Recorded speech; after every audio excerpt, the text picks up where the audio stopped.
Russia is our neighbor, closer than Mexico in some places. And there's an island between us, a massive shield of ice. It's called Greenland. We don't own it, and 3 superpowers are in a silent war to take it from us. Whoever wins controls America's future. The clock is ticking. Stand over a globe. Look straight down at the North Pole. Everything you thought you knew shatters. Moscow to New York doesn't cross the Atlantic, crosses the Arctic straight over Greenland. The Bering Strait, the gap between Russia and Alaska, 53 miles. You could swim it. People have. We are not separated by oceans. We are separated by ice. And ice doesn't stop missiles. A hypersonic weapon launched from Siberia reaches Colorado in 9 minutes. The warning time? 4 minutes, maybe 5. By the time the alert sounds, it's already over Nebraska. This is why every Cold War radar station pointed north, why we spent billions burying sensors in Greenland's glaciers, why Thule Air Base exists in the Arctic darkness. Greenland is the tripwire, the alarm system, the only reason we sleep at night. But here's the nightmare. Greenland doesn't belong to us. It belongs to Denmark, a nation with an army smaller than the NYPD. And Denmark is cracking under pressure. Naval commanders have one obsession, the GIUK gap. Greenland, Iceland, United Kingdom. 3 points forming a line across the North Atlantic. This is the choke point, the only exit from the Arctic to the open ocean. Every Russian submarine has to pass through it. Every surface ship, every vessel carrying nuclear warheads toward American waters.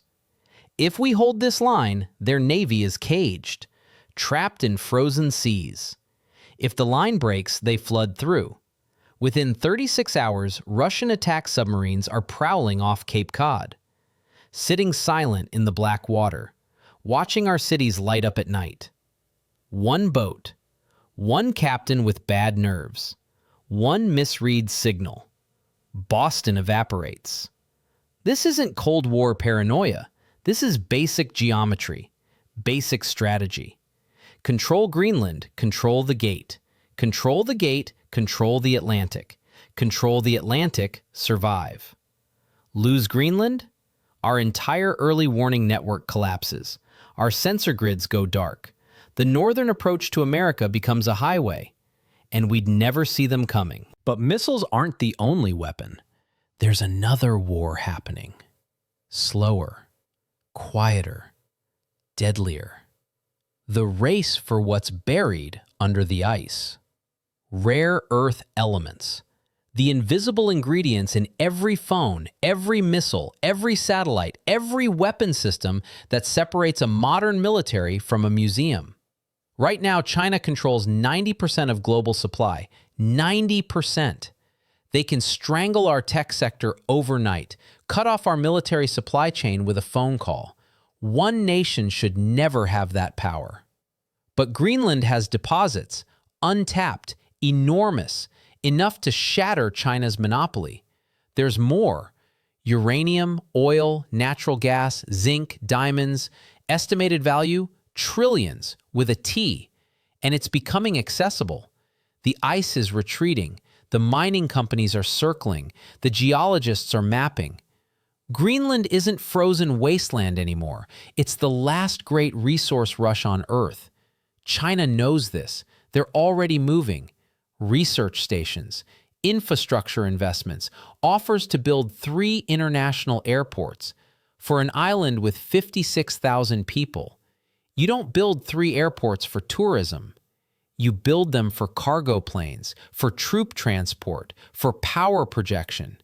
Russia knows too. They're militarizing the Arctic faster than any time since Stalin.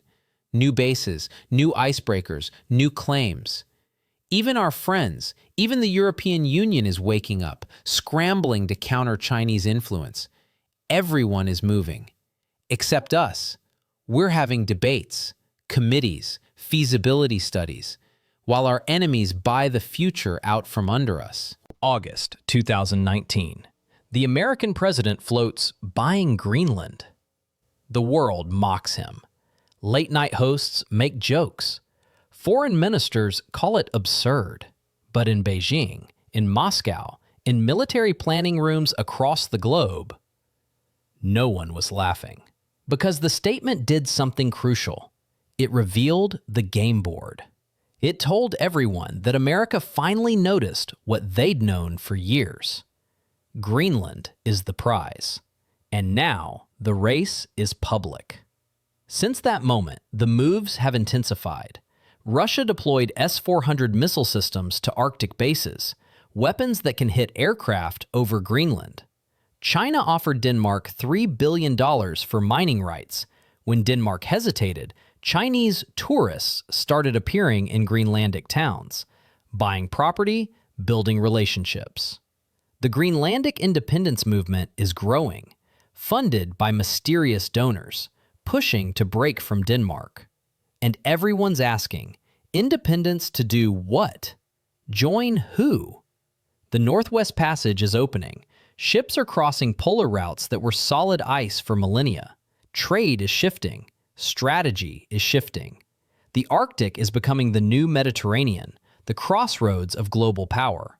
And Greenland sits in the center. Whoever owns it writes the rules, controls the trade, commands the high ground. We're watching the greatest strategic asset of the 21st century slip away in real time. Listen carefully. Greenland is not about empire, not about conquest, not about ego. It's about mathematics. 8 minutes from launch to impact, 53 miles at the closest point, one choke point controlling Atlantic access. These are facts, cold, hard, unchangeable. America's survival depends on seeing the real map, the polar map, the one where threats don't come from across oceans, but over the top of the world. We built our entire defense strategy on controlling 2 oceans, Atlantic and Pacific. But there's a third ocean now, the Arctic, and it's owned by no one. For 70 years, ice kept it closed, kept it irrelevant. The ice is gone, and with it, our margin for error. China is making moves. Russia is making moves. Even our allies are cutting deals we don't know about. And every day we delay, we lose ground we can't get back. Greenland is the keystone. Pull it out, the entire arch collapses. Our radar goes blind. Our Navy loses the gate. Our tech sector loses rare earths. Our missiles lose uranium. Our strategy loses coherence. Everything unravels. The next war won't start with an invasion. It'll start with a signature, a treaty, a sale. One day, Greenland will belong to someone else, and we'll wake up in a country that can't defend itself. The shield will be gone, the gate will be open, and the wolves will be at the door. Greenland isn't just strategic, it's existential. We don't get to ignore it. We don't get to wait. Reality has shifted. The map has changed. And if we don't change with it, we won't survive what's coming.